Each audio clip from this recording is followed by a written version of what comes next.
चित मच्छिंदर गोरखया में आप सबका स्वागत है।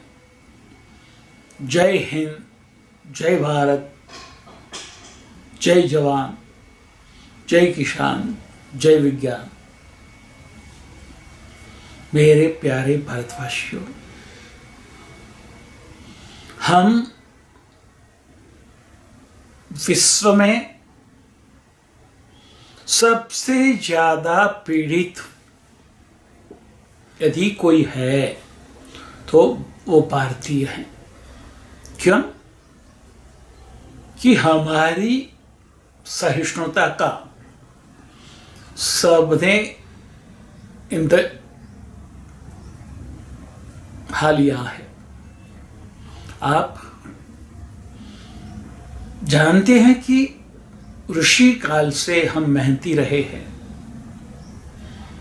हमने अपनी मेहनत से समृद्धि पैदा की है और भारत में दूध और घी की नदियां बहती थी। हर डाल पर सोने की चिड़िया थी। वो हमारे पुरुषार्थ का प्रतीक है। हमने पुरुषार्थ किया, आगे बढ़े, मगर हमने अपना संरक्षण कैसे करना है वो हमने नहीं सीखा। हम श्री राम के अनुयायी हैं, श्री कृष्ण के अनुयायी हैं, मगर वो बात हमको भुलवा दी गई। कृष्ण ने कहा है 60%, मगर हम वो भूल गए और मुगल आक्रांता आए।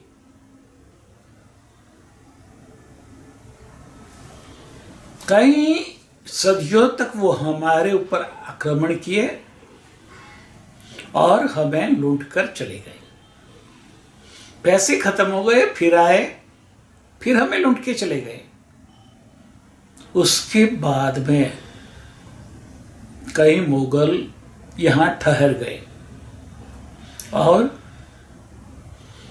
हमारे जो राज्य थे उसके जो राजा थे उनको अंदर अंदर लड़वा के उन्होंने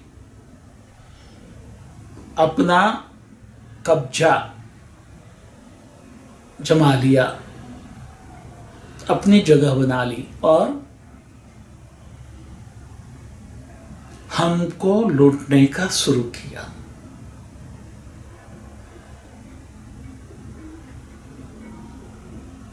देखिए पूरा इतिहास,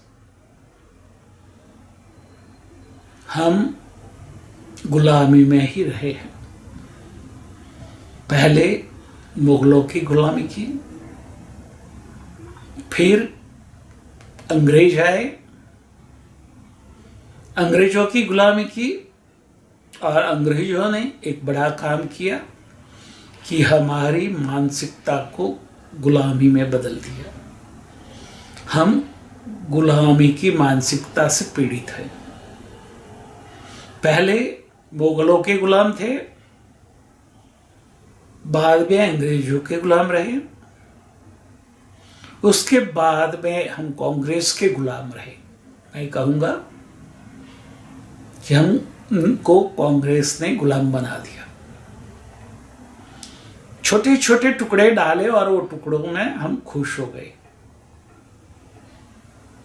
और हम हमारी संस्कृति को भूलते गए। अंग्रेजों ने भी हमारी संस्कृति पर आक्रमण किया था। कॉन्वेंट कल्चर को हमारे यहां लाकर हमें हमारे सनातन संस्कृति के से दूर किया। वही काम कांग्रेस ने किया। कांग्रेस ने मुगलों की और अंग्रेजों की वाहवाही की, हमारे राजाओं को नीचा दिखाया और हमारे धर्म को भी उन्होंने नीचा दिखाकर विविध जातियों में बांट दिया। सनातन धर्म में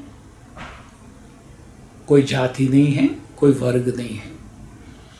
विश्व का एकमात्र धर्म ऐसा था जो वर्ग विहीन था और वर्ण विहीन था। उसको ऐसे तोड़ मरोड़ कर अनेक वर्गों में विभाजित कर दिया और एक एक वर्ण को एक दूसरे के सामने खड़ा करके हमें अपने आप के साथ झगड़ा दिया। एक कांग्रेस की देन है। कांग्रेस ने हमें एक दूसरे के सामने खड़े कर दिया और अपना उल्लू सीधा कर दिया। सारे कांग्रेसी देखो, सोनिया गांधी, राहुल गांधी, प्रियंका गांधी, मल्लिकार्जुन खड़गे, शरद पवार, ममता बनर्जी, अरे उससे आगे बढ़ के देखें तो मुलायम सिंह भी कांग्रेस में थे और लालू भी कांग्रेस में थे। जो जो नेता कांग्रेस में थे उनके पास आज खरबों की संपत्ति है। वो कहां से आई, कैसे आई?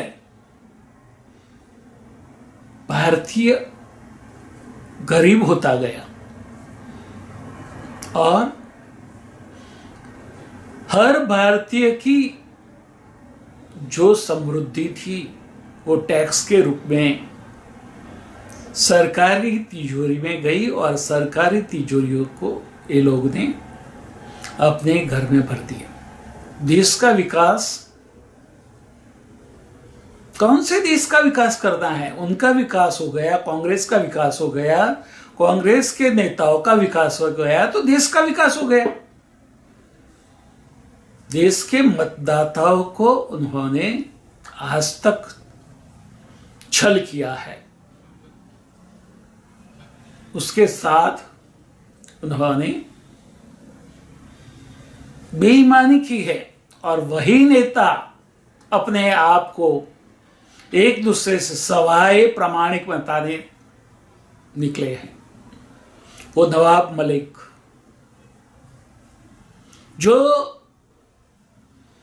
शरद पवार के साथ जुड़े हैं, मगर शरद पवार की पूरी पार्टी का फाइनेंस दाऊद इब्राहिम करता है। महाराष्ट्र में शिवसेना ने कांग्रेस और एनसीपी के साथ महाविकास अघाड़ी बनाया। क्यों? कि दाऊद के हित का रक्षण करना था। दाऊद के गुर्गों के ऊपर देशद्रोह का आक्षेप लगा था, वो जेल में थे और उनकी मिल्कत जब्त होने वाली थी। मगर ये सारी मिल्कत इन किन प्रकारेण फर्जी डॉक्यूमेंट्स खड़े करके बेच दिए गए। और किसने खरीदा? नवाब शरीफ ने खरीदा। ये अकेला ये नहीं है, उसके पीछे और भी कई लोग हैं, वो भी कांग्रेस के हैं,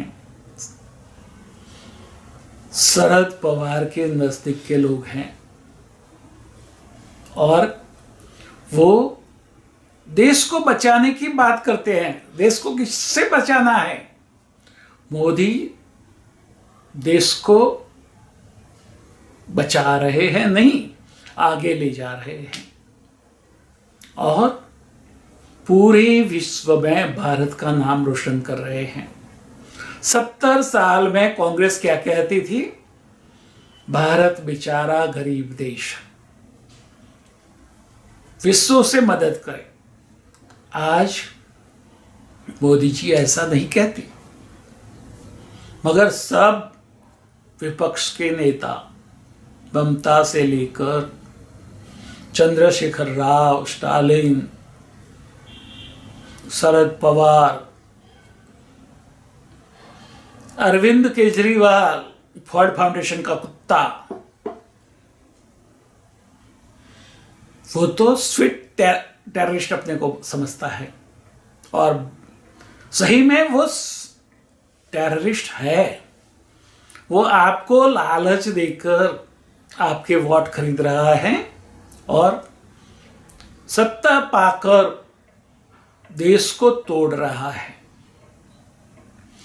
पीएम बनने के लिए उसको खालिस्तान बनाने में भी संकोच नहीं है। सोचो, ये देश का क्या उद्धार करेगा? और आज सब सीबीआई को, इलेक्शन कमिश्नर को, अदालतों को, ईडी को, एनसीबी को गालियां देते हैं और बोलते हैं कि ये सरकार के पिट्ठू है। आपने क्या किया था आज तक? यूपीए सरकार तक आपने भी तो वही किया था। मोदी जी को परेशान करने में आपको क्या कोई कसर छोड़ी थी? अमित शाह जी को कैसे परेशान किया था, क्या देश नहीं जानता है? टेररिस्टों के साथ कौन खड़ा है? मुझे शर्म आती है ऐसे देश के गद्दारों से। वो ममता बनर्जी पीएम बनने निकली हैं। वो क्या पीएम बनेगी? वो बंगाल भी समाज माल पाए तो बहुत बढ़िया रहेगा। उसके पहले वो ऊपर चली जाएगी, क्योंकि उसने बंगालियों को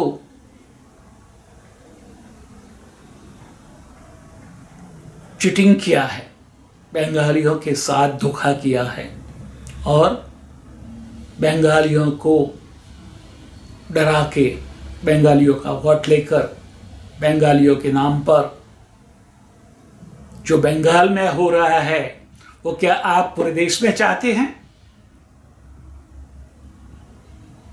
तो ये सारी बातें भारतीयों को सोचने की जरूरत है। हमें हमारे लॉस बदलने पड़ेंगे। हमारे जजेज आज भी ये पुराने चौकड़ी खोर राजकारणियों से डरते हैं और केस चलाते नहीं हैं। केस चलाते हैं तो मुदत पे मुदत डालती जाती है। कहीं जजमेंट नहीं देते। क्यों? हमारे पैसे से उनका घर तो चल रहा है। उनकी जो जॉब है अदालतों में मिली हुई, आईएएस ऑफिसर, आईपीएस ऑफिसर, वो सब हमारे टैक्स के पैसे से ऐश करते हैं और वो भी उनके साथ मिले हुए हैं। तो वो तो कैसे देश के लिए काम करेंगे? बार बार बाबा जी ने सरकार को चिताया है, केंद्र सरकार को चिताया है, आगाह किया है कैसा होने वाला है। बाबा हिमालय में बैठ के सब जान सकते हैं, तो हमारी आईबी क्यों नहीं जान सकती? जब आपको अलर्ट मिलता है तो आप अलर्ट क्यों नहीं होते? और ये सरकार ऐसे आईबी ऑफिसरों को क्यों चला रही है?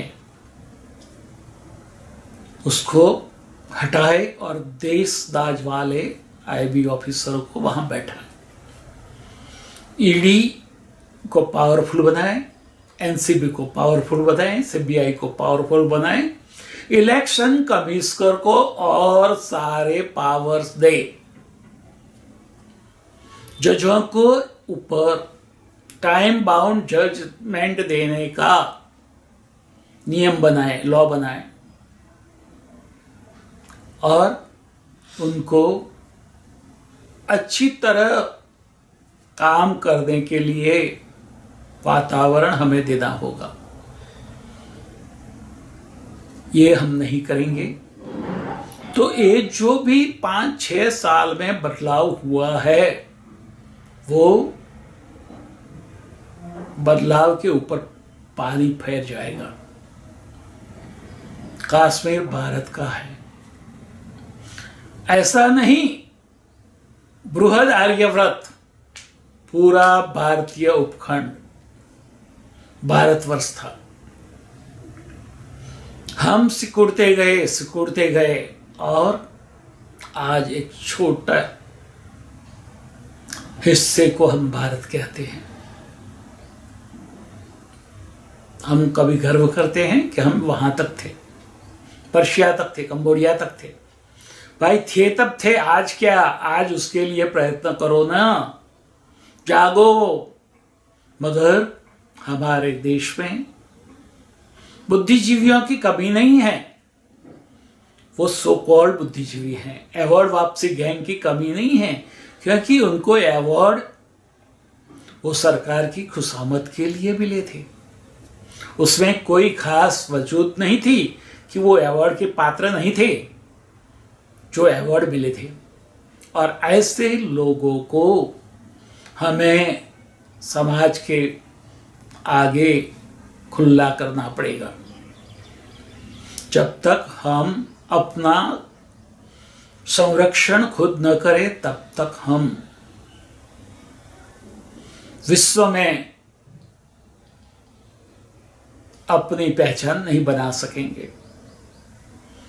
आज यूक्रेन में जो भी हो रहा है वो यूक्रेन और रशिया की कोई दुश्मनावट है, उससे नहीं हो रहा है, मगर अमेरिका और पश्चिम के देशों के स्थापित हितों का रक्षण के लिए हो रहा है। हित है अमेरिका का और पश्चिमी देशों का, और मर रहे हैं यूक्रेन वासी। पायमाल हो रहा है यूक्रेन और रशिया। रशिया तो खड़ा हो जाएगा, मगर यूक्रेन का क्या? यूक्रेन में अमेरिका और नाटो देश अपनी ब्रेड सेक लेंगे और उसको अपना गुलाम बनाएंगे। देखो, भारतवर्ष के सामने भी यही पड़कार है। पूरे भारतवर्ष को पूरा विश्व अपना दुश्मन समझता है, मगर आज एक डिवाइन लीडरशिप की वजह से वो आगे नहीं बढ़ रहे। वो भारत को रोक नहीं सकते। 100 साल तक वो भारत को नहीं रोक पाएंगे, वो बात भी समझ लो, क्योंकि ये डिवाइन महाकाल का आदेश है। पहले पूरा भारतवर्ष बनेगा, फिर आर्यव्रत बनेगा, और फिर बृहद हिंदुस्तान बनेगा, और पूरे विश्व में सनातन धर्म का और भारत का जय जयकार होगा। यदि हमें करना है तो हमें सामर्थ्यवान बनना होगा, स्वावलंबी बनना होगा, शक्तिशाली बनना होगा, ज्ञानी बनना होगा, संकल्पवान बनना होगा, वीर्यवान बनना होगा, ओजवान बनना होगा। सारे भारतीयों को मैं आह्वान करता हूं, खड़े हो जाओ, अपने आप को वीर्यवान बनाओ, ओजवान बनाओ, और अपने वीर्य से और ओज से पूरे विश्व में छा जाओ। तथास्तु।